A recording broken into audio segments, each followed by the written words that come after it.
pleasure is good, connection is good, it's core to you. And so you kind of have to rework it. And eventually you literally will rewire your brain.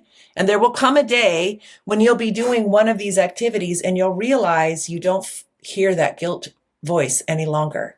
You have changed it. It just takes time. That's awesome. I loved the way you worded that. Welcome to Pelvic POV with your hosts and doctors of physical therapy, Amanda Neary and Hannah Meyer. Hey, pelvic freaks. Welcome back to another episode of Pelvic POV. Where you're freaks for us and we're freaks for your pelvis, baby. And we would like to extend a very warm welcome to Dr. Tina Schermer-Sellers on Pelvic POV today. Welcome. Thank you so much. I'm so glad to be here with both of you. We're so happy to have you. So everyone, Dr. Schermer-Sellers is a licensed sex and gender feminist psychotherapist, best-selling author, researcher, emeriti professor, and media personality whose expertise spans sex therapy, spiritual intimacy, parenting, medicine, and social justice. We are so excited for this episode today to collaborate with Dr. Schermer-Sellers. So would you like to just give us your take on your background, in your old words, how you got into what you do and where all of that comes from? Sure. Yeah. I'll try to make it brief because I'm old. So I studied marriage and family therapy, and then I got hired to teach in the program I just graduated from. I was asked to teach medical family therapy, marriage and family therapy, and sex therapy. As I was teaching the sex therapy class, I began to notice a real shift in both clients and students around the year 2000, where there was a dramatic increase in what we now call sexual shame. And that just meant a dramatic increase in humiliation and disgust about one's body, more sexual dysfunction kinds of issues, a real heightened lack of awareness or education on what was normal developmental curiosities as people got older. So they saw themselves as perverted for the things they thought or the things they did or the things they didn't do even. And so it was just this real shift that had happened. And I didn't know what I was seeing the first 3 years or so. But then I started asking more questions and I realized I was hitting the first wave of grad students who hit their adolescence when abstinence-only education had been rolled out across the United States. And so we know now that was religious education in our public schools. It was 80% medically inaccurate. At the same time in history, we withdrew sex education we removed sex education from the schools, what there had been. We also removed research monies for doing continued research in sexuality. And really, there became a heightened, and we know this now, and I don't need to go into it unless you want me to, but there was a heightened focus on corporations and capitalism and making money there. And so when that was happening behind the guise of family values, what was also happening was a withdrawal of things like child development information, just basic child development information. And so a lot of people got more and more focused on, is my kid getting into the right school? Are they going to do enough? Do I need to push them to do X, Y, and Z so they get into the right college? So it was trickling all the way down into families, and families became more authoritarian. We also know that there was a heightened focus in evangelical, authoritarian, conservative Christianity in the United States. That led to the purity movement, which was an overlay on top of what was happening in our public schools. And so this really concerned me because of the dramatic effects I was seeing in people's lives. So I was simultaneously working in medical family therapy, so training family therapists to work in outpatient family practice clinics, specialty clinics, etc., while also teaching in sexuality and seeing all of this and then beginning to do a ton of research about what happened, where did this come from, etc. And that's where the book Sex, God, and the Conservative Church, Erasing Shame from Sexual Intimacy came from, was 11 years of research and writing to get that book out there. And so in the process of doing all of that began, I had both students and clients and supervisees and who were beginning and doctors that I was training at the University of Washington, all of which were describing increased sexual dysfunction in people in their 20s. And nobody really knew what they were seeing at first, but probably was, I don't even know, 2010 or 15 when I was talking to a urogynecologist friend of mine, and I'm saying, are you seeing this? And she's like, well, I haven't been asking about it, but yes, I'm seeing it. I just haven't been asking about it.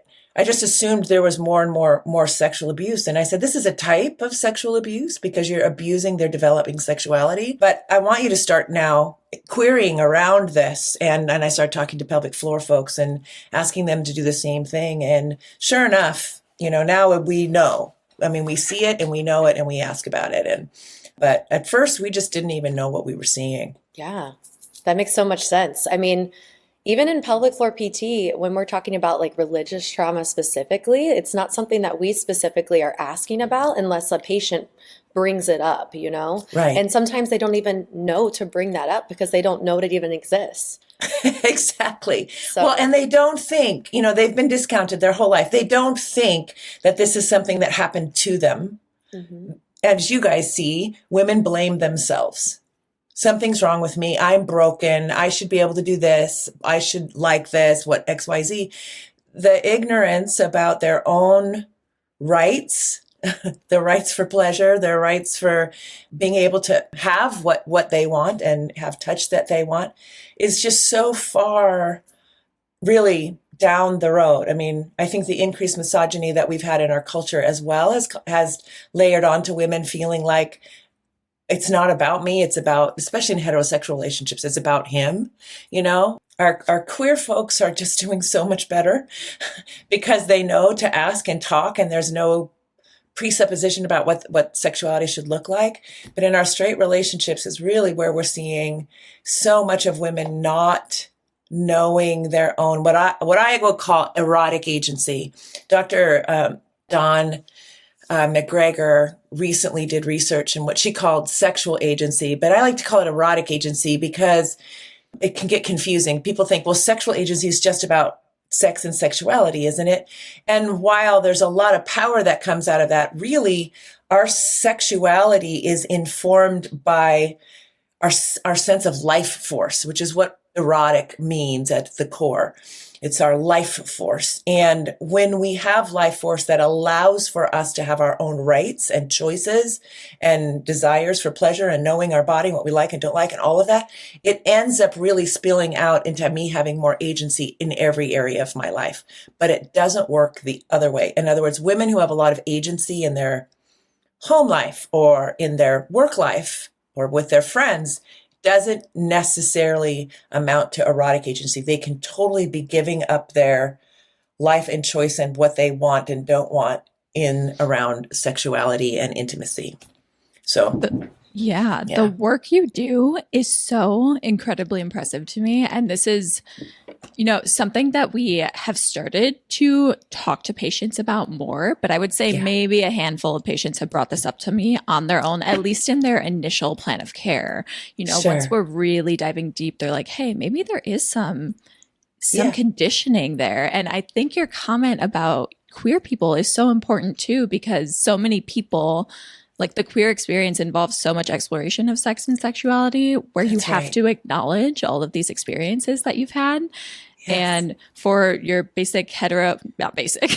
Yeah, but I know what you're saying. Sure. For your hetero relationship where a woman's like, oh, maybe I do really enjoy this. There's not that recognition of the differentiation from what they experienced when they were younger, right?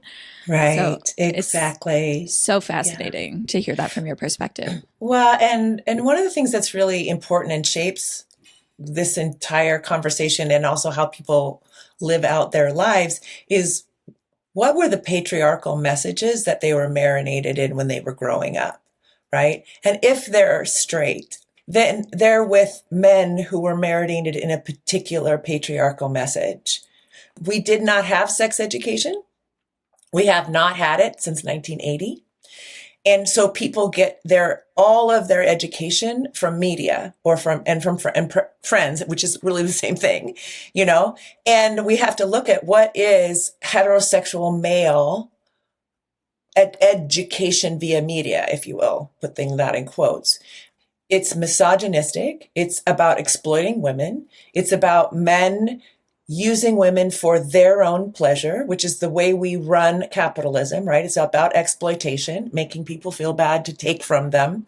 And so you're with somebody who might be the loveliest human alive, but he was marinated in these messages.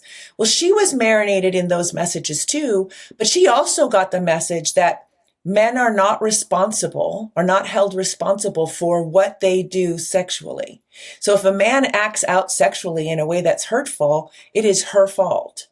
This is something that the church believes, and it is something that our culture believes, right? We blame her. What were you drinking? What were you wearing? Blah, blah, blah, right? And so women close down their sexuality even more because of that, because it makes her more dangerous, right? Her sexuality is going to make him act out in some way that she's then going to get blamed for and suffer trauma from, right? So even the idea of I have a right to know my sexual power, my sexual desires, what I like, what I don't like, to say no, to absolutely say no to anything that I don't want, to have expectations that I be treated in a particular way. That all feels very scary for women to do. And so straight women in particular. And so they don't often. And they're just go in as I'll be performative, right? Because that will be what he likes. But meanwhile, she's not there. She's not feeling safe. She's not truly open. She's not often experiencing things because it's not safe enough to do so. She hasn't truly had safe experiences often yet. And that's the difference. And often in queer relationships is they're cultivating safety and fun and erotic pleasure, right? And because there's not a should be, if it's two men, they got the same message. They're going to figure it out together, right? If it's two women, they got the same message, but they're not with a man who's going to make things dangerous for them. And so they'll figure it out together. So we have very different erotic agency experiences with queer folks and straight folks. And straight folks are just not as far down the road and asking their questions about, guys asking the question, does this help her feel safe? Do I make it about her because I have more power than she does? So do I slow down and make it about her so that her safety goes up and so that she feels free to be curious about herself? And then I can learn about her, which will be wonderful and super fun, right? He hasn't learned to do that, hasn't slowed himself down enough to do that. Nobody's sort of helped him do that. And she hasn't had the space yet to do that for herself. And this is often what we're seeing when we're working with women in their 20s and 30s and 40s, start talking to them in their later 40s and early 50s, and they've got more chutzpah sometimes, like, I am done. I am done with this game, and because we haven't helped them often enough before that.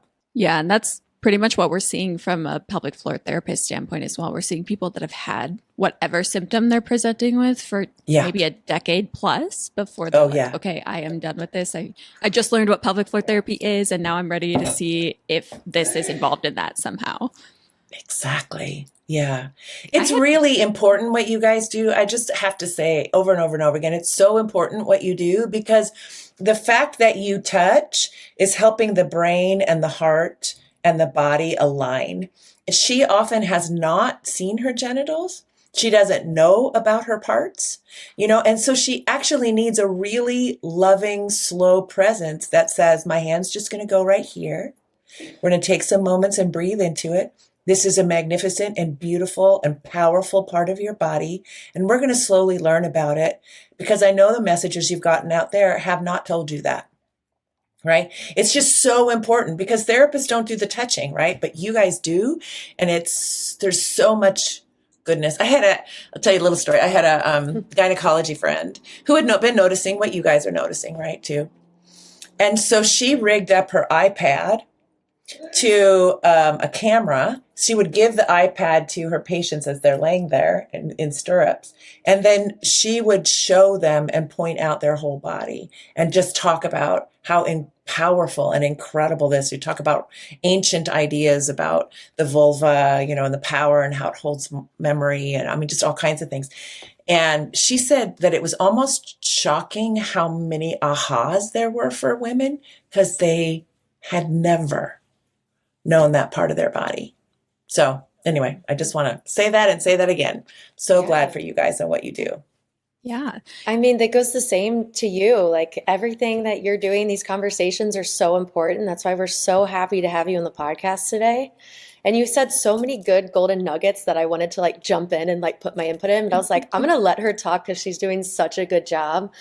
But even on going off of what you just said, like when women come into our practice and we're doing internal assessments, we see the shame right away of people Yeah. being like, oh, sorry, I didn't shave today, or Right. comments like that. And most, I would say like most people with vulvas that come into our office, like you said, have not looked at their own genitalia and are ashamed or think it's gross or think it's weird or Right. think it's bad. And that needs to be changed real quick. Yes. Yes. Absolutely. I also had a follow-up. You mentioned there is an educational shift in 1980. Can you elaborate on that at all? Sure, I can. Absolutely. So 1980, Reagan got into office. There had been a lot of talk behind the scenes with very, very wealthy corporate owners like the Koch brothers that we needed to have a focus on capitalism and on growing corporate wealth. And there were some things that they wanted to do when Carter was in, and Carter would not, because Carter was actually the only evangelical Christian president we've ever had. And he actually, which is it's almost hard to believe now, but he actually really cared about the poor and really cared about that America served everyone. And so he was pushing up against Republican Congress that really wanted to push capitalism and to get rid of the regulations that were there to protect the public, but were holding back corporations. So, for example, the FCC, the Federal Communication Commission, 1984, after getting Reagan in, and Reagan was a puppet for them, they passed a law to remove the regulations in media. So now all that mattered if you owned a media company was that you made money for your stockholders the next quarter. So we began to break every journalistic rule and guideline we had ever had before, right? And so you saw the growth of cable news, lies. 19% is accurate, in the cable news channels, anywhere from 19% to 80%, depending on which one you're watching. They are always selling to a market. They are not providing journalistic news. This changed in the mid 80s, right? We also removed the regulations on the banks. So now you could come up with like loan packages that actually were going to sink the homeowner, but make a ton of money on Wall Street, right? So this is where we began to see the growth of wealth discrepancy in the United States. There's a really good documentary called The Great American Lie, where it chronicles year by year by year what was passed by Congress, what happened in the US, and all of this. The way they got this going was to seek after Republican far-right conservative voters. So they went after the evangelicals, the Southern Baptist Church, etc., in the U.S. And they did that by finding an issue to rally people around. Okay. So we have to think of now what was happening in the 80s. We had a backlash to second wave feminism from the 70s. We had an economic downturn that happened right about then. And then we had AIDS hit the East Coast in 1980 and the West Coast in 1985. So we had a scared public. So it was a perfect time to capitalize on that. So at the time prior to this, in the 70s up to about 1980 or so, we had been rallying the religious, what we didn't call religious right then, but now we do the religious right. We'd been rallying them around segregation, that you could still have segregation in your religious schools. But then federal laws were passed that became absolutely illegal. If you wanted any federal money for your school, you could not segregate. You had to be inclusive. So now they lost their rallying cry. They had to find another one. Do you know which one they found? No. Abortion. Ah. Abortion had been supported by the Southern Baptist Church until 1979. So when When Roe v. Wade passed in 1974, the Southern Baptist Church had been a part of supporting it. Why? Because they had seen people die of the hanger, and they actually cared about families and women at that point, right? But they needed an issue, and it's documented that they had a meeting and they came up with an issue, and the issue was abortion. Great, because we can control women, we can control women's health rights, their access to health care, and controlling women is, when you control women's education and health care, you control their lives. And we know this from third world countries, right? And so they jumped on that issue. They said it was a biblical issue. It was not a biblical issue. They released these horrible videos about how basically we were destroying babies and destroying families and blah, blah, blah, blah, blah. There are many people alive that are in your guys' age range that don't even know this history. That's don't exactly even know why it. I asked. I was Yes. like, this is going to be such a good crash course, because I think a lot of people feel very passionately about this, but we don't know the actual timeline. Mm-hmm. Right. So this was about getting Republican voters to support the capitalist agenda behind a front that a lot of people didn't know was family values. But there was no family values here. It was not about families. It was not about supporting children, supporting mothers, supporting single mothers. It was not about health care. It was not about the things we know actually grow communities and grow health and wellness of communities and families and people. None of that, because behind it was all about making more money for corporations and thus for people. Okay. Now, one thing that's important to remember what was happening at the same time, because it's a tsunami, is we have the internet coming online. Okay.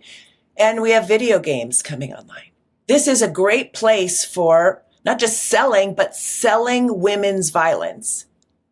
And so there's a huge increase in women's violence that happens beginning in the mid 80s all the way to now. So we have a dramatic increase in misogyny in our country. Again, part of the same thing. So it's all of this stuff has taken us to where we are now as a country, where we have, you have tech that's come on. You have these multi-billionaires who were not being taxed hardly at all, had all these loopholes to get around. And now we have 5,000% difference between the highest earners and our middle range earners in the United States. And we had 40% when we started. And so anytime you have a country where you have this kind of income gap going on, you will see the kind of unrest that you see, because we're becoming in a dictatorship. We're becoming an authoritarian. I mean, it's suspected that we will no longer be considered a democracy by 2026. Yeah. If we continue. It's so fascinating is the wrong word, because it's horrifying to see the trickle down of what occurred at that time. Yeah, exactly. And something that I think all of our listeners at least feel really passionately about, women's health and us prioritizing that. And we are louder than we've ever been, but it's partly because we need to be, right? So it's fascinating. We do. And I think, and I tend to be a glass half full kind of person. I do not underestimate the power of women when they wake up. I mean, we have been the protectors of humanity for always. So our epigenetics are strong. We are fierce when we wake up, and we're not afraid to say, I am now protecting my family, my sisters, my children. Do not cross me. So we may see a whole rise in strength that's always been there that women have. If you keep pushing us into a corner, you'll begin to see it, because it will come. That's who we are as humans. What you just said made me think of, did you see the Barbie movie? Yes. The Barbie movie, when all the women or all the Barbies are under this mind game where they're serving all the Kens, but then they slowly start to wake up, and then they join together, and then they literally change the Barbie verse or change the world because they wake up. That literally reminds me exactly of what you're saying. Absolutely. Mm-hmm. Absolutely. And I mean, we have ancient wisdoms that talk about the strength of women that go all the way back thousands and thousands of years in almost every animist culture around the United States, I'm just going to around the world, So I don't doubt it, but it's also going to take its toll, because we won't get fierce unless we feel we have to. Yeah. It's not, we don't like to do it, but we will, and it'll happen. I don't know if either of you saw any images of the demonstration in Paris about a week or two ago. Mm-hmm. Yeah. Paris is good at demonstrating historically. And the women come out in force, Mm-hmm. I'm curious what your take is on the topic of this episode. So religious, sexual shame and trauma, and how that plays into, this like ongoing topic of women voting against their own interest, and how much of that is media and how much of that is, that religious piece that we're seeing. Such a good question, Amanda. It is such a good question. And I think, and it's a complex question, right?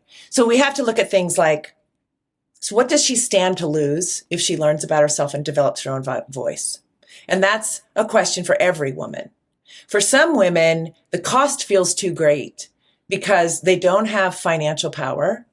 They don't have community relationships, right? Because they're all caught up in a church that thinks this way. Men on top, women on the bottom, right next to children, right? And it's authoritarian. And so she doesn't have access. And really, women just got credit cards, I don't know, 50 years ago? It's just like, it's kind of nuts. But so there's a lot of this, and there's a lot of parts of the country that are like that. And so every woman has to ask herself that question. What do I stand to lose if I start to have voice about who I really am and what I really want and what's okay with me and what isn't? You live one unique life. That's it. And no one like you has ever walked this earth before. And we all deserve to have your authenticity, but for some women, it feels very, very dangerous to do. Right. And so when women are in not just an authoritarian relationship, but there's a church body around it, it's our community as well. And it's the inundation of it's God too. God will not, you will not go into heaven. God will say, I never knew you.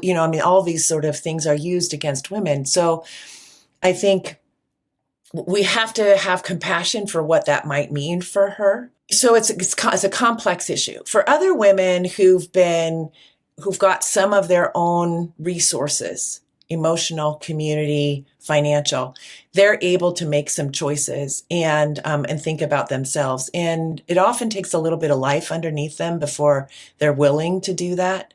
But there are a lot of women that are in an echo chamber, listen to Fox News, really don't ask questions, and don't know. And are afraid to know, right? And so they just stay in the bubble.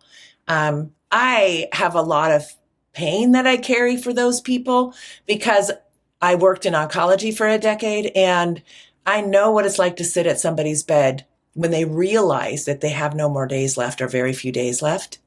And the regret from having not lived the life they wanted to live is so profound and so heartbreaking. Yeah. But it's real.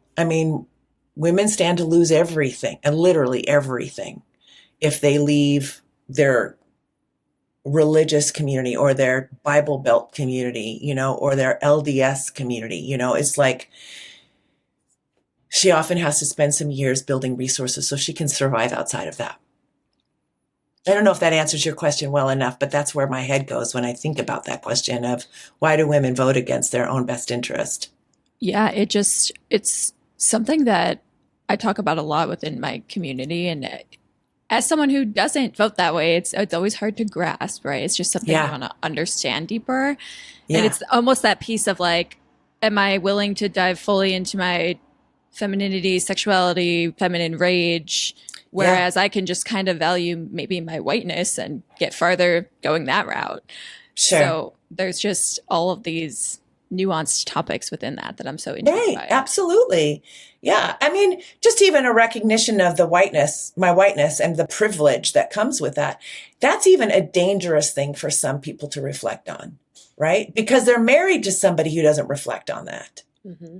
who assumes it's the truth, that it's God-given, right? And so it's super dangerous for her to do that. And she has to find people that she can ask those questions with, who will allow that for her, will, have empathy and compassion for her. And sometimes their bubble is so tight that getting outside of that, it's like, go take a college class, meet some 25-year-olds, have it some different, but you've got to get out somehow to find a place to have different conversations, which will still scare the pee-whack and whittly-dink out of you, right? Because if you go home with that, right? But one of the things that I gain hope in is that I see a lot of kids of parents like this who are getting out and having other conversations, and they're bringing them back. If their parent feels safe to them, like if they know their mom just has never stood up for herself, but she would if she could, they'll start having conversations with their mom. Like, Mom, I learned this, and I know it's different than the way we were raised, but I think it's worth thinking about. And here, and they'll start doing this. And I think that really it's the kids that are creating the cracks that we've been needing to see. But it's scary. I have people in my life who I adore, who are like 80 and gotten really far with their privilege and are white men, and it's scary, and I challenge them lovingly, and it's super scary. It's just it's super scary for them. Yeah. But I worry about them too. It's like if you are in this bubble, it's safer to be in that bubble than to step outside of it and then come to all of these realizations. And then you have to reflect on how you've lived your whole life. And depending on how long you were in that bubble, that can feel like a lot. Let's say you are in your 80s and you're like, wow, I'm just now waking up and this is how I lived my life. That can be super scary. Yeah. So like you said, it's so much easier for people or for women to stay in that bubble. I could see that. Yeah. This is quickly becoming one of my favorite episodes. This topic is amazing. Yeah. Well, I would be happy, and you guys might, and your listeners might be really interested there to hear the definition of sexual shame. Yes. So we actually didn't have research on sexual shame till 2017. And I know this because it kind of stumbled in front of me. Somebody had been following my work. She was a PhD student, and she came to me and she said, I really wanted to study religious sexual shame and how that was different, or maybe a punctuation of sexual shame. But I got into the literature. I did a lit review. There is not one researched operational definition of sexual shame. And I'm like, you have to start there because we have to build on that, right? So she did a beautiful piece of research. It actually won a presidential award at her university. And out of her work, it was a qualitative piece of research. She interviewed a bunch of women.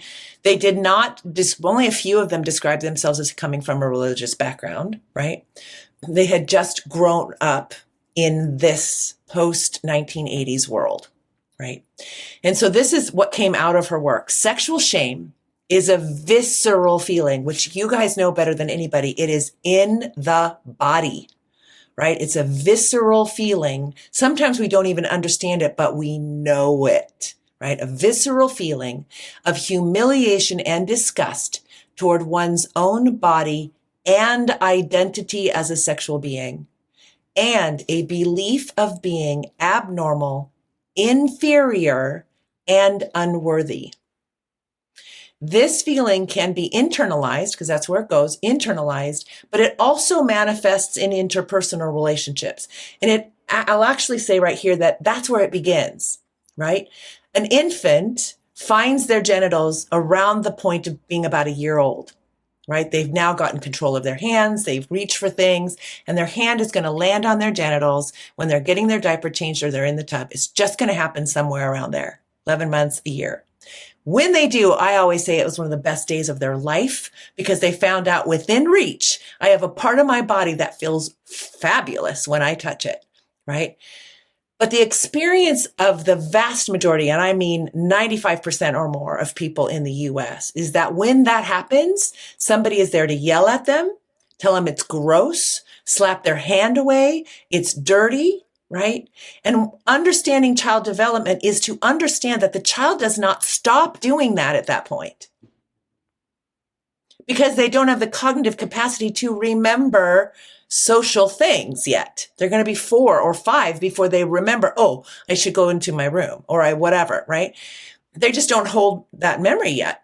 And so they're doing it over and over and over again and getting in trouble over and over and over and over again until they're 5 and they get caught playing doctor. Now that one they remember, right? But none of the times before.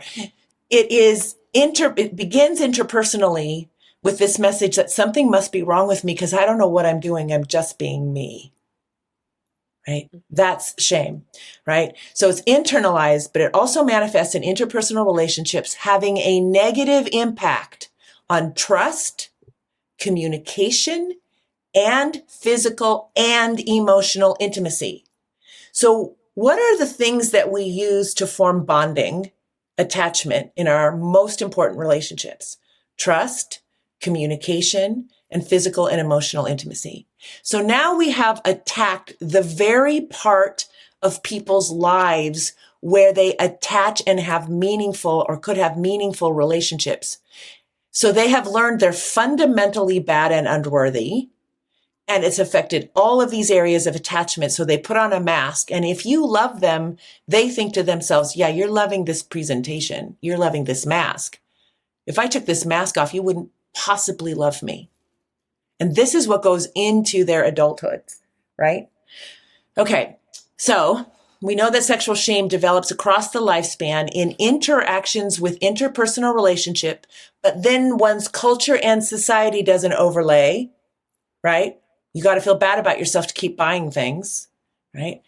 And then it creates a subsequent critical self-appraisal. So now I have an inner critic that is hounding me day in and day out for the rest of my life, unless I do therapy or something to heal that, right?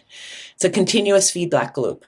There is also a fear and uncertainty related to one's power or right to make decisions, including safety decisions related to sexual encounters, along with an internalized judgment toward one's own sexual desire. So this is what this means. And this comes out of the work of Peggy Ornstein, because she interviewed 80 girls, 15 to 22. These girls seemed competent in every area of their life, their friendships, their friends, going to school, just so many things, until they got ready to go out. And then they were putting down 3, 4, and 5 shots of hard liquor because they didn't know if they had the right to keep themselves safe or if they could. This was the manufacturing of the rape culture that we had been doing since the beginning of the 80s, cementing it with the internet and heterosexual pornography and all of the messages and the stuff that you're not enough. Now, I don't know that I can keep myself safe or that I have the right to. What I do know is that it'll be my fault if something happens. This is rape culture. This is not a predominantly religious group she interviewed here. So this is how rampant sexual shame is across our entire culture. And those that have religious homes and it will ruin your life. God won't love you. You'll never have a good relationship. It'll ruin your chance of having a good partner, etc., etc. They learn to just lock it down.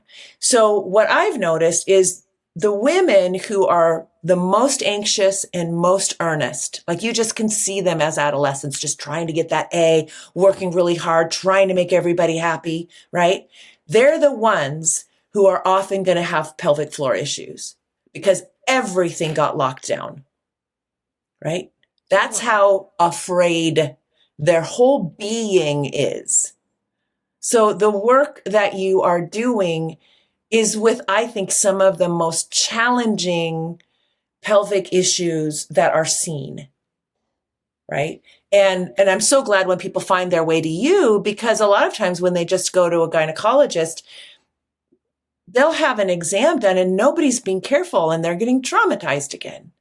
and they're getting dismissed all over the place. Like, oh, just couldn't matter. So I don't feel pain. One of my Urogyne friends said, I can ask 5 times, have you ever had pain? Do you have pain?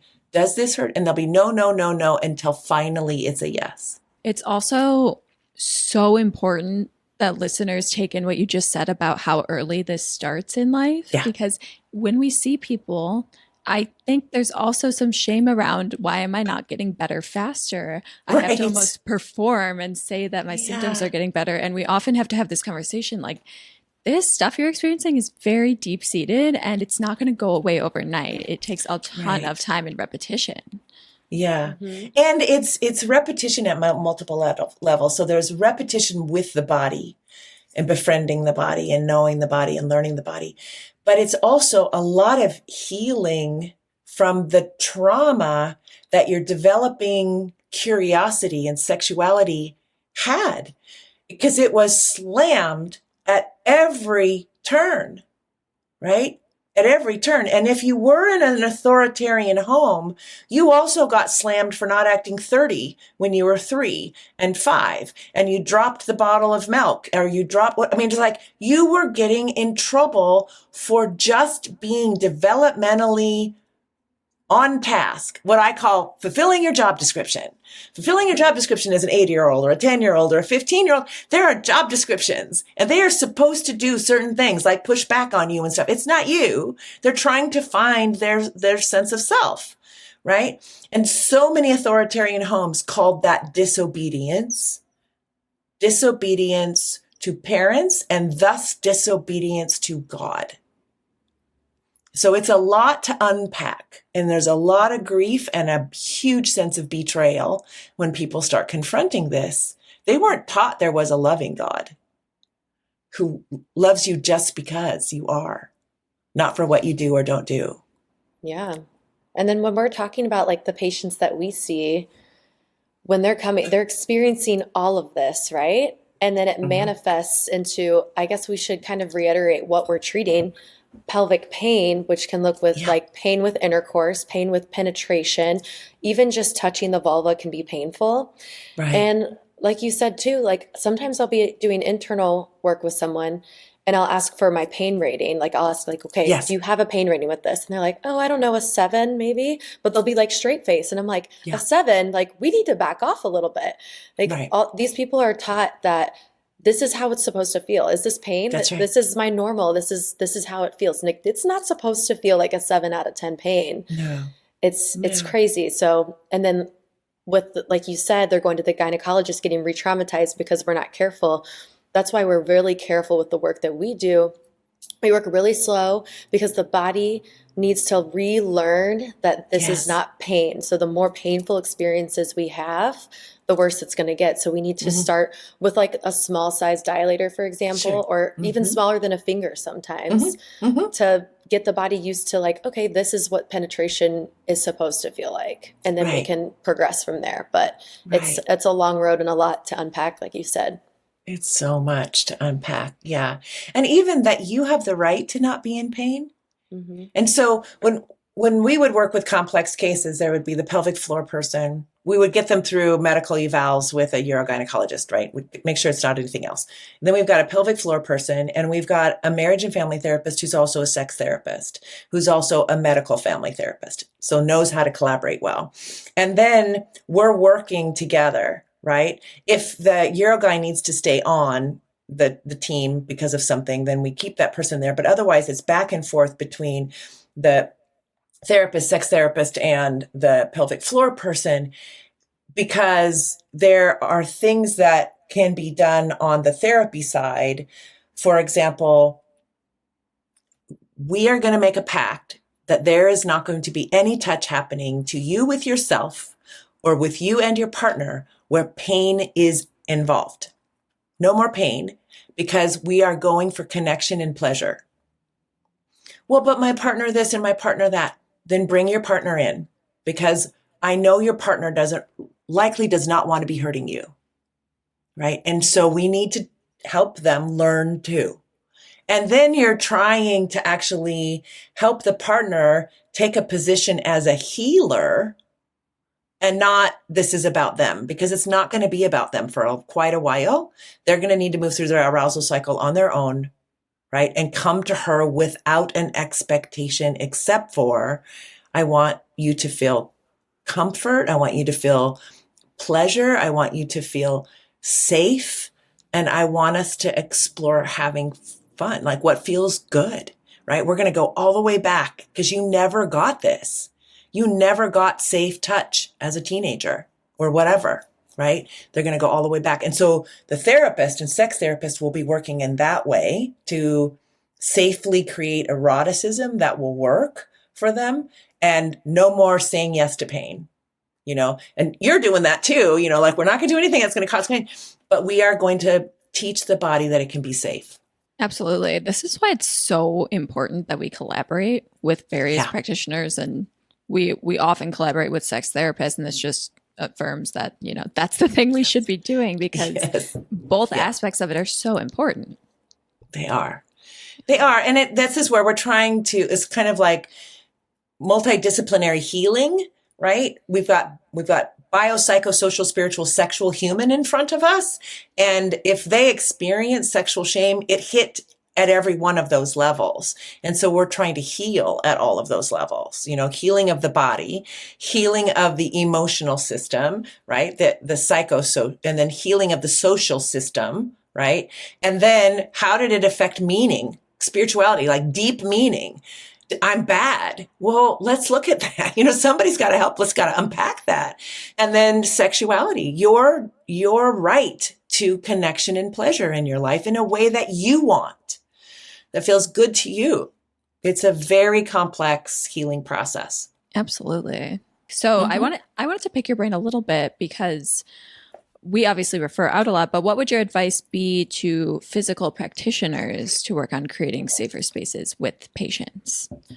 Well, I think I would spend time before you're doing any physical exams, getting to know them and creating safety in the interpersonal relationship with you. Be like, we're not doing any touch until I'm safe.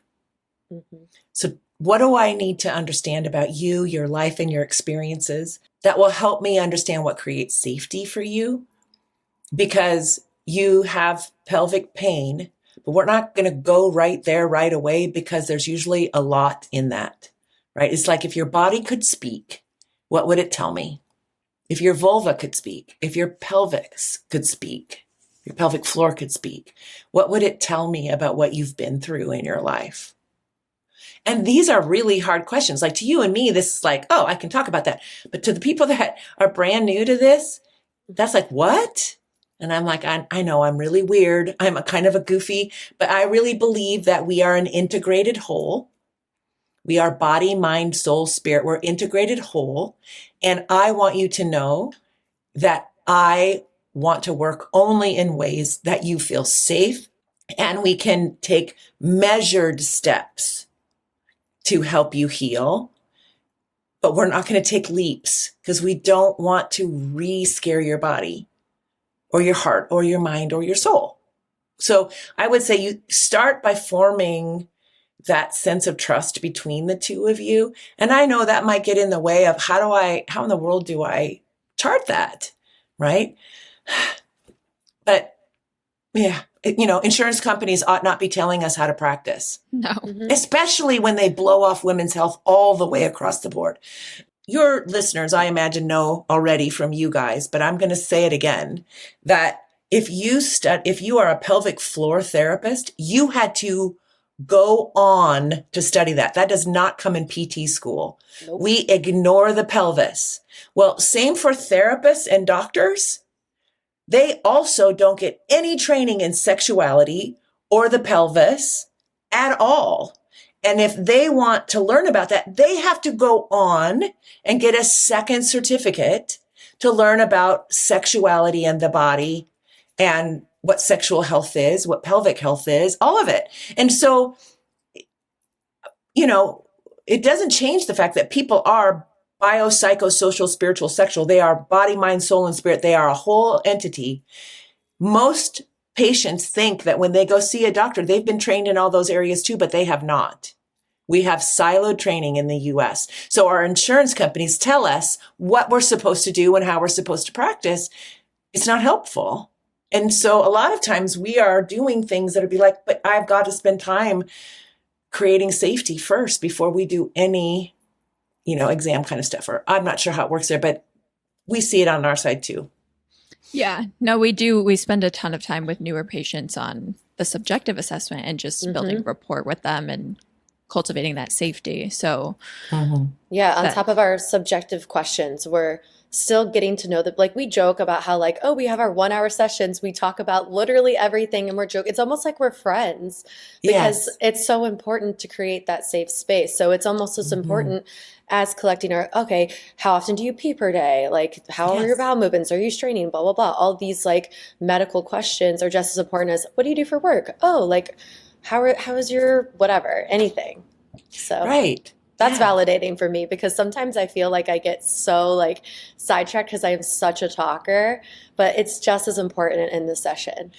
Yeah. And I would say invite yourself to ask those questions that feel a little bit to the side of what you're doing. Like, tell me a little bit about what you learned about your body and sexuality and being a woman as you grew up. Like, these stories are really important because we digest them, we metabolize them in our body. Can you tell me anything about, was there anybody sex positive? What did you learn? What did you learn about being a woman? When did you first, and just hear those stories, from them. That's such a good point. That's such a good point. Yeah.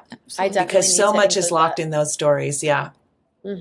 Because we have so much time for that's why I love this practice, is because we do have full 1 hour sessions. Yeah. And there's so much time to have those kind of conversations as well. Yeah. Yeah. And so, I would teach family doctors at the University of Washington for 17 years at a clinical appointment there. And I would be constantly trying to help them know how to ask questions around bodies and sexuality, so you've got, all the medical questions. Do you ask, tell me, do you experience the kind of sex you want to have, or the kind of pleasure you want to have, or the kind of safety you want to have, or the kind of connection you want to have? Tell me a little bit about that part of your life, because I believe all women deserve to have really good, safe places to feel naked, body, mind, soul, spirit. So how is it for you? And so just telling them, I care about you and this part of your life. And I care that it feels good and safe to you. And if it doesn't, I'm not going anywhere with that information, but I'll work with you around it. If there's anything I can do to support you, I'm going to do that because I care about you. And I care about your health and wellness all the way around. Right?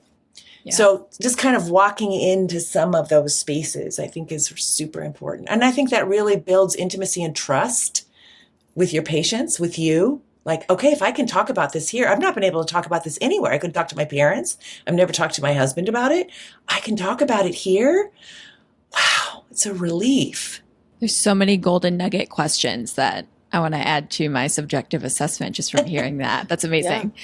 I did want to kind of expand on that. So the sexual shame piece is something that I think most pelvic floor practitioners are a little more familiar with. I think people get a little nervous bringing up the religious piece with patients, or maybe don't have the easiest time navigating that conversation. What is your advice on kind of getting into the religion-specific trauma? Yeah, I think I wouldn't necessarily go at it head on. But when you ask questions about, tell me what you learned about your bodies and sexuality, who are the major voices in your life, who are the major influences in your life, and you listen to that story. And if you don't hear anything about a community group or a church group or a youth group or anything, ask that then. Say, were you ever a part of a church group or a youth group or a community group that had ideas about what sexuality ought to look like for a woman, for a girl? So go there, go in that way, right? Because it's tied to everything else you're doing. It's not just out of the blue, right? And let them use the words, whatever words they, well, yeah, it was a youth group. Oh, okay. And what part of the country did you live in again? Did you grow up in? Like that kind of thing. Oh, okay. What was that youth group like? What kinds of messages came through about sexuality and about girls and boys and what they were supposed to, like, I'm always curious to hear those stories from people because they do influence our lives. And really where you grew up can be very different region to region, house to house, community to community. I'd go in right there. And I don't make any assumptions, like if they're in the South or whatever, let's say, I'm still just super curious because, I could hear, oh, we had the best youth group leader and they were so real with us. And so it actually was the place I could go to ask questions. Great. What was really helpful to you? What did you appreciate? Was there anything you wished hadn't happened or that you wished you had more of? Like that. Just walk in straight into their story. Follow-up question. So I don't know if it's too soon to jump into this, but I'm thinking of the person that may be listening to this episode right now and might be like listening to all these questions you're saying right now. And they're like, actually, yeah, I did have this youth group and I did have these experiences. And now they're like, whoa, panicking. Yeah. Because like maybe this has kind of formed what I think about sex and sexual shame. What would you say those immediate next steps would be? Because I feel like myself, I would start Googling and be like, oh gosh, like where do I go next? What would you say to that person? So there's a couple of things. So I would recommend the book that I wrote. I would recommend both books actually, and not just because I was the author. Sex, God, and the Conservative Church is going to help you learn it's going to tell you what happened in the U.S. and then actually the sex positive ideas that were never brought forward. So for people that their faith is still really important to them, it's going to be like, there were things there that just weren't brought forward. So there are things for you there. There are sex positive things for you. But then it goes into how to heal. And I talk about healing the mess, the model for erasing sexual shame. And I talk about 4 things: frame, name, claim, and aim. And frame is start by getting yourself a frame or a scaffolding of sex education. Find out what was actually really true. And so the book I wrote called Shameless Parenting, Everything You Need to Raise Shame-Free, Confident Kids and Heal Your Shame Too, is actually a fantastic book, not just for parents or people raising kids who don't want to do to their kids what was done to them, but it's a fantastic book for healing you, healing your shame. And basically it will help you reparent yourself. So it's broken down. It's like a workbook. It's broken down: birth to 2, 2 to 4, 4 to 6, 6 to 8.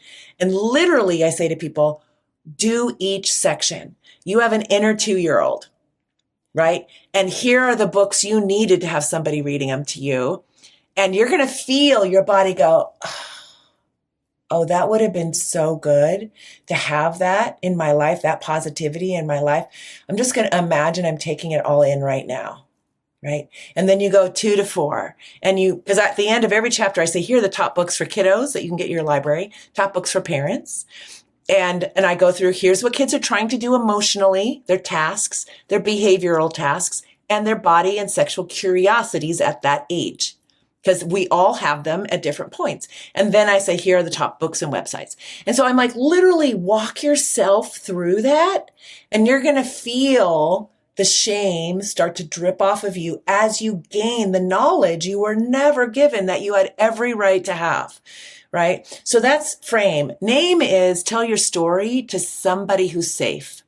Could be you guys, could be a therapist, could be like a group of girlfriends where you're like, I think we all grew up the same. Let's do a book group together or whatever. And in that, you tell your story to each other. What was it like to grow up in your family? Because you're going to find out that 90 to 95% of people in the US grew up in homes that were silent or silent and shaming. You are not alone. You are not alone. So that's name. Claim is claim your body is good. Right now we have 50% of our 6-year-olds, 2/3 of our 9-year-olds, and 90% of our 15-year-olds modifying their diets because they've already learned they're not enough. That's how we drive our economy, is by you thinking you're not enough. But the thing is, you are enough. If you get up in the morning and you are not racked with pain, it is a good day and your body is a good body. And it is the pen you will write the poetry of your life. You do not want to be on your deathbed realizing that you condemned your body every day because it didn't look like something that you never had the heredity for it to look like. Your heredity determines your body shape more than anything else, right? And your body deserves to be claimed and loved. And like, this is a damn good body.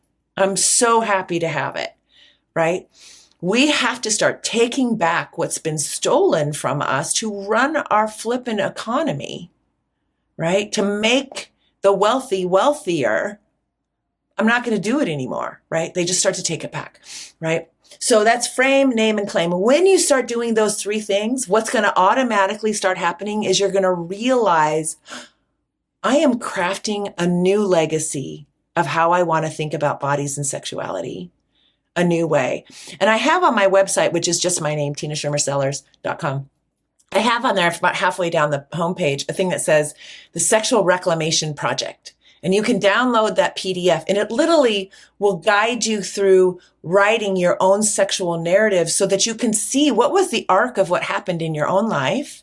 And then at the very end, I ask you to reflect on that. Is that the legacy you want to carry forward? And if you want to carry forward something different, you're going to need to do some of this reparenting of yourself, right? And loving up on yourself and giving yourself the information you always deserve to have, but we have robbed you of, because it keeps people controllable the less they know about themselves, right? And the more we can scare them. And again, we run our economy on that. Yeah, and for those listening, we'll link these books in the episode description. If you miss those titles, they will be in the episode description, because I think that's a super important reference. Me listening to this episode, I'm like, I think I need that right now. Yeah. I'm like, literally add to cart. The way you're describing some of this stuff, it might be the first time someone listening has ever heard this in their life.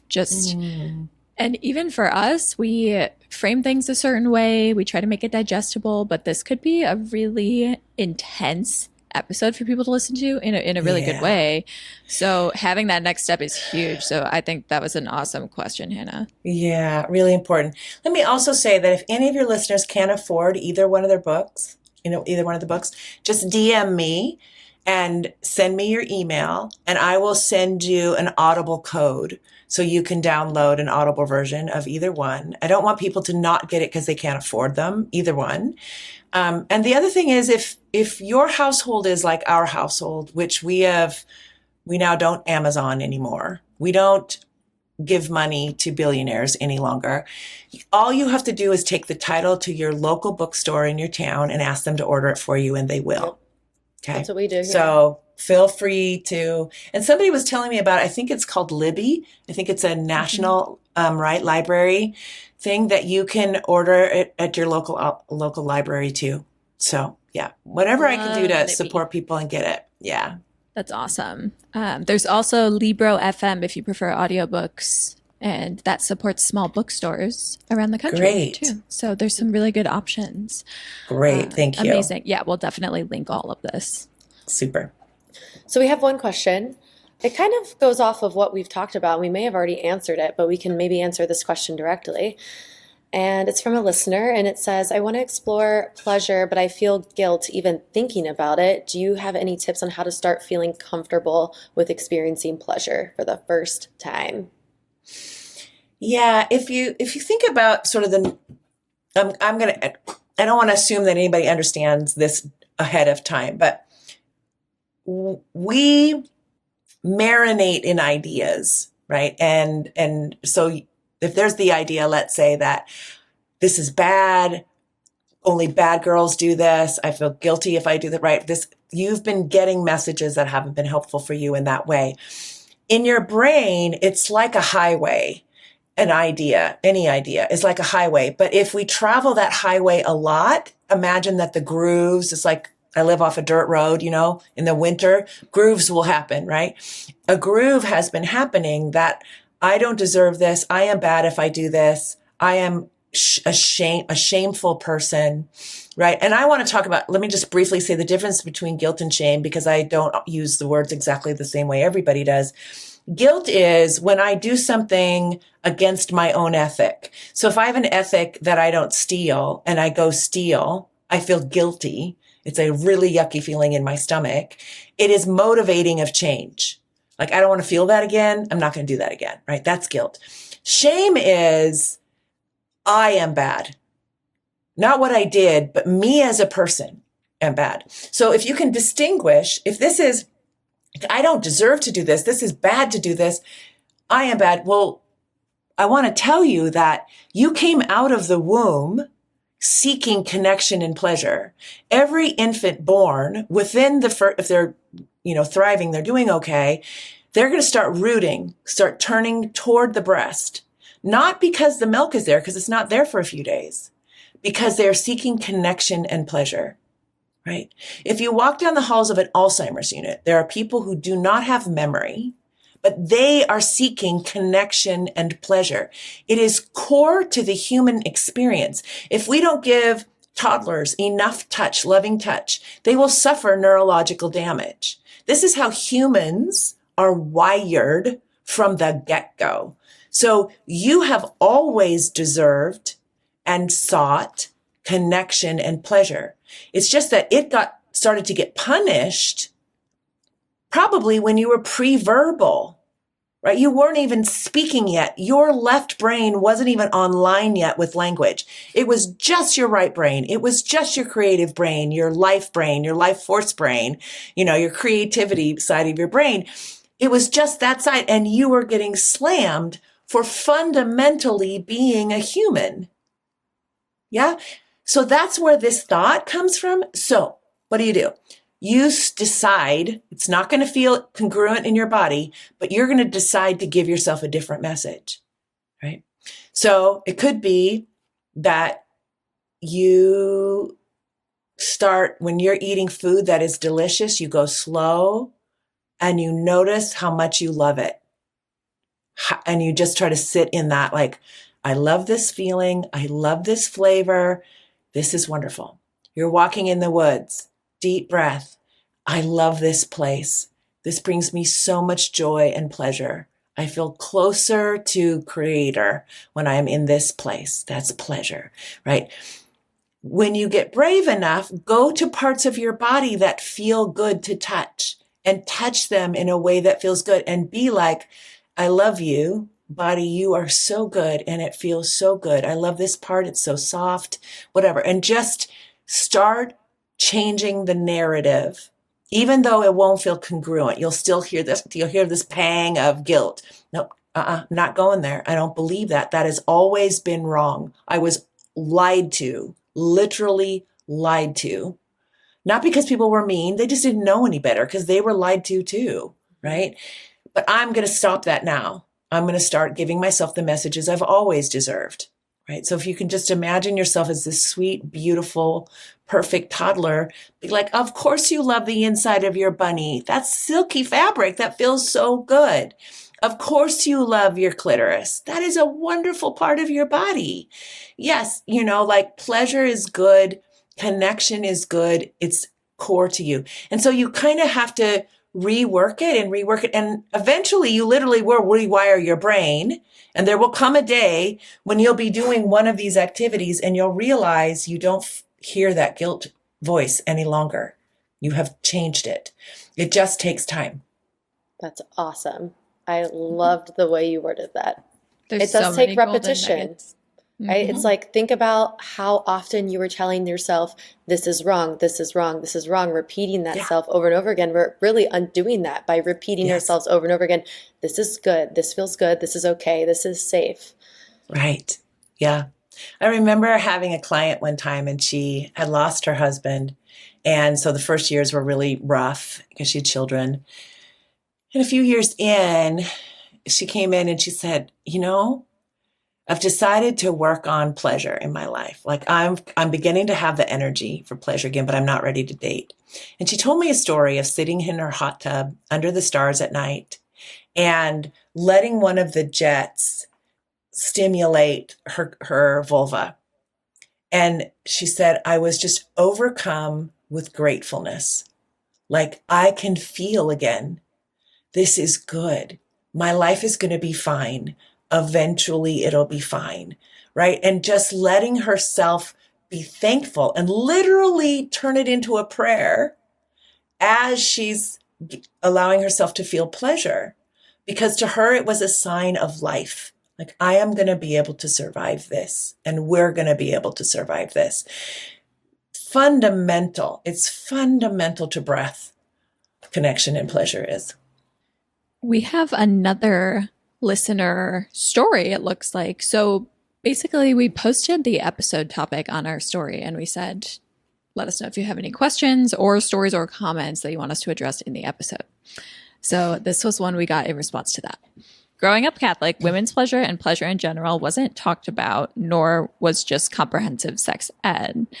When I started masturbating, I didn't know what it was, just that it felt good. In parentheses, feel like this is normal. But then I was going through puberty and all the diagrams show labia minora that are visible. And so I thought I had cancer or I was getting cursed by God, capital God, and that they were growing because of what I was doing. Then when I started having very normal discharge, I convinced myself I had cancer because, again, what the fuck is going on? This is a great example of religious trauma and lack of sex ed. Also not sure if you experienced this, but we didn't have sex ed in grade school 1 through 8th since I went to Catholic school. So once a year, the 8th graders were bused up to the suburbs to go to a Catholic-led sex ed. Surprise, it was just teaching abstinence. Yeah. I mean, there are so many stories of girls experiencing discharge, experiencing their period, thinking they're dying, thinking they have cancer because no one has given them. And I just want to emphasize here, what other area of raising children do we choose not to give them any information and then expect them to know what to do, right? We don't say, you're going to drive a car someday. It's a lot of fun, but it's also incredibly dangerous. Don't do it. You'll be able to do it at this point, but not before. Do not do it. And that's all we give them. And then they turn 16. We hand them keys to the car and we say, it's all yours now. Go have fun. We would never do that. That is dangerous. It is exactly the same thing we do around sex education. And in fact, we know that people that don't get sex education, which is the vast majority of them, and especially women, are prone to being exploited. But we don't teach them that, but we run our economy on it, right? I do not know someone, not one person. So unless you guys could be like, I do, I don't know one person under the age of 40, woman, who was out dating during her teens and 20s, who did not have at least one experience she did not want. We are up above 80% here. I mean, you'd have to have not been going out. Exploitation and sexual assault has been so common. But if you don't teach girls what exploitation is, like literally, what's exploitation on a commercial? Like teaching media literacy teaches about exploitation. Inside a home, if you've got one kid that's older and one kid that's younger, and that older kid tries to talk the younger kid into doing something that is not fair, that is an abuse of power. That is exploitation. Is that kid bad? No, that's human. But it's the parent's job to say, sweetheart, if the shoes were on the other foot, if you were the little brother or little sister, would that feel okay to you? If it wouldn't, we call that abuse of power. You've lived 5 more years and you're a lot bigger, and your brother or sister thinks you walk on water. Your job is to use your power, your age, your brilliant brain to serve love and to serve justice. You do not do things that take advantage of people, even though you can. But I know you see a lot of it in the world, so we're going to call it out as a family. We're going to call it out when we see it on TV. We're going to call it out when we see it in the media. We're going to call it out when we see it in books, right? Because it's not okay. It never feels good ultimately to do it, and it doesn't feel good to be on the receiving end, right? So you're teaching about, these kinds of things. When you don't provide kids sex education, and which is also relationship education and emotional intelligence education, right? It's all of those things wrapped up, right? When you don't provide that in a comprehensive way, the way I talk about in Shameless Parenting, then you are actually throwing your child out to the wolves, to the media that will teach them how to be exploited or how to exploit. And then we're going to expect that they're going to have a good sex life? No, we're setting them up for a terrible transactional sex life.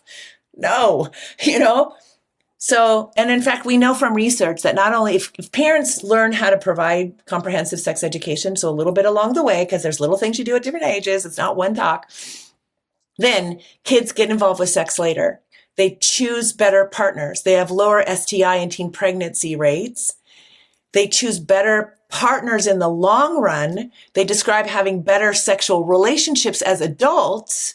And my favorite part, they describe themselves as closer to their parents overall when they're in adolescence. So if you want your kid to stay connected to you, become really good at talking safely about exploitation, boundaries, consent, bodies being amazing, how you take care of it, all the ways it's going to change and how wonderful it is, all the things to expect, what they're seeing in media, help them develop media literacy, all those things. They're going to feel like you're a resource to them instead of just their friends. So it's super important. Yeah. So bless this person. This person's story is so, so, so common and they deserved better, but they're going to have to provide it for themselves now, unfortunately. Yeah, I think the driving analogy was so spot on. That's an amazing way to talk about it. I think a lot of people will resonate with that one for sure, to some degree. Yeah, I'm so thankful this listener sent in this story because I love when we receive stories because that probably was so hard to even submit to us because it probably felt scary or like maybe this is only me. But no, like you said, this is common and there's probably so many people listening to this episode that had the exact same experience. Yes, it's incredibly common. I mean, I've heard hundreds and hundreds of these stories in my career. And that's what this podcast is about too, is like destigmatizing and having these conversations that you probably never had before. So that was a great way to kind of wrap up this episode, although we had so many important conversations that sparked my brain for maybe future conversations with you. I think this episode was awesome, and I'm so, so thankful that the universe aligned us in this moment. 100%. I even needed, there were so many things that you said that even I needed to hear that maybe wasn't even, I think there was something about guilt that you said and how like guilt is really the feeling for like, I'm going to change and not feel this way anymore. And I feel like that was something that I needed to hear, that I can connect to so many other aspects of my life. And I'm so excited for our listeners to hear this episode. I was trying to think of titles and I was like, maybe the title should just be like the conversation you need to hear. And that's it. Yeah. And if you hear from listeners, there's other things they want to talk about, I'm happy to come back and we can keep talking about this because I know it's a big topic and it's so big in our lives, but it was so profoundly ignored at a really dangerous time in our history, you know, when a lot of people didn't have a village watching out for them. Absolutely. Do you have one overarching piece of advice or golden nugget for listeners that heard this today? Maybe they learned a lot of new information. I know we mentioned resources where to go, but just, I guess, one theme that you want to reiterate to them. Yeah. I really love what you guys said. And I guess a part of me wants to just reiterate, be loving and patient with yourself. Extend loving kindness to yourself. You were likely getting some of these messages before you were even speaking and when you were profoundly vulnerable, and you got them over and over and over again. And so it's just going to take some time, but stay with it because you deserve the kind of freedom that comes from realizing where you begin and end and someone else begins and end. Like, I am good. You know, I am worthy of love and belonging and celebration and fun and pleasure and joy. And this is my one life and I am going to live it. I'm going to live it so that when the time comes to leave, I feel really good about how I cared for myself and how I experienced joy, how I made sure I did. Right. And so I would just say extend a lot of loving kindness to yourself. It takes time, but you are so worth the liberation and freedom that comes from doing this very hard emotional, physical, and spiritual work. And if I can support you in any way, let me know. So, yeah. Amazing. On that note, where can people find you? Yeah, so you can find me on Instagram. I'm Dr. Tina Shameless, so DrTina Shameless. You can find me there. I post all kinds of things. Not always just in this realm, sometimes lately it's been about worrying about the country, so I'll be posting all kinds of things there, but feel free to reach out at any time. My website is tinaschermersellers.com, and I have some free things there you're welcome to get.